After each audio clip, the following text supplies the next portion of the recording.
சற்று முன் கிடைத்த செய்தி, திருச்செந்தூர் முருகர் கோயிலின் முன்பு உள்ள கடற்கரையில் கடல் அரிப்பு ஏற்பட்டுள்ளது.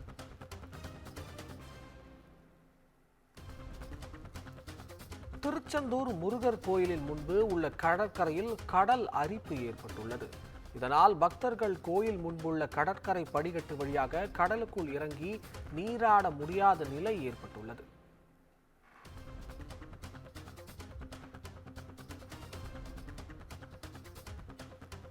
பக்தர்கள் பாதுகாப்பாக நீராட 200 அடி நீளத்திற்கு தடுப்புகள் அமைக்கப்பட்டதாகவும்,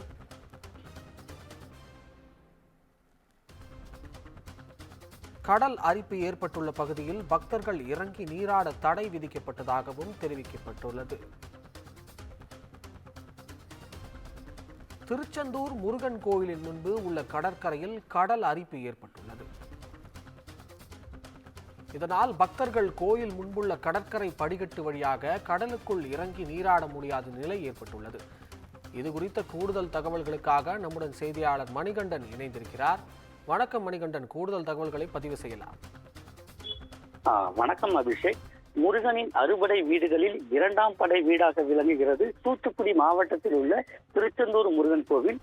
இக்கோவில் முன்பு கடல் உள்ளதால் சுற்றுலாத்தலமாக விளங்கி வருகிறது.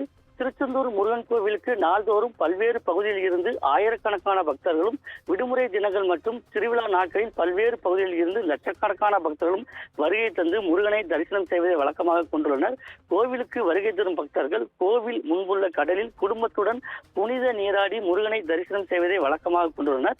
திருச்செந்தூர் முருகன் கோவில் முன்புள்ள கடல் அவ்வப்போது சீற்றத்துடனும் உள்வாங்கியும் காணப்பட்டு வருகிறது. கடந்த வருடம் கடல் அரிப்பு ஏற்பட்டது. தற்போது மீண்டும் கடல் அரிப்பு அதிகரித்து வருகிறது. கடந்த ஒரு வார காலமாக கோவில் முன்புள்ள கடற்கரைக்கு இறங்கும் படிக்கட்டு பகுதியில் இருந்து சுமார் 200 அடி நீளத்திற்கு கடல் அரிப்பு ஏற்பட்டுள்ளது. இந்த கடல் அரிப்பால் கடல் நீர் உள்ள பகுதியில் இருந்து மணல் தேங்கியுள்ள கடற்கரை வரை சுமார் 5 அடி உயரத்திற்கு கடல் அரிப்பானது ஏற்பட்டுள்ளது.